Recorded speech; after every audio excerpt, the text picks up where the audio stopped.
नीलेश भाई आपने तो जो बताया, लेकिन कई लोग ये मानते हैं कि उनके ड्रेस पहने हुए की वजह से उन पे ये सारी चीजें होती हैं।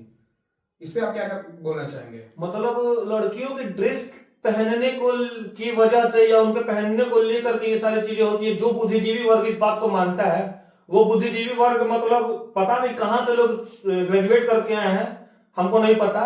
उनमें शिक्षा का अभाव है। मैं मुखर तौर पे ये बोलता हूँ कि उनमें शिक्षा का अभाव है। 2.5 साल की बच्ची कौन सा ड्रेस पहन रही है अनमोल भाई? 80 साल की बुजुर्ग महिला कौन सा ड्रेस पहन रही है? कहीं से भी इसको डिफेंड नहीं किया जा सकता है ड्रेसिंग सेंस को। ये सब फालतू बात है।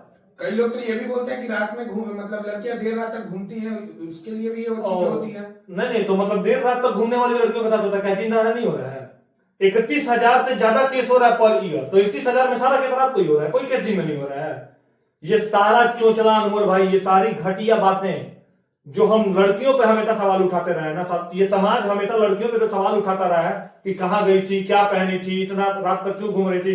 जिस दिन ये मोरालिटी छोड़कर, जिस दिन ये सारी चीजें छोड़कर हम इस पर ध्यान देंगे ना कि जो विक्टिम है उसको डिफेंड करें, और जो क्रिमिनल है जिसने ये अपराध किया है उसको कड़ी से कड़ी सजा दिलाने के लिए हम एकजुट होकर खड़े रहें और प्रशासन के सामने प्रदर्शन करें कि नहीं, इसको सजा मिलनी चाहिए, नहीं तो हम यहाँ से हटेंगे नहीं। जिस दिन हम अपनी बच्चियों को डिफेंड करेंगे और अपराधियों को ऑफेंड करेंगे ना, उस दिन इस समाज में ये सारी घटनाएं होना बंद होंगी।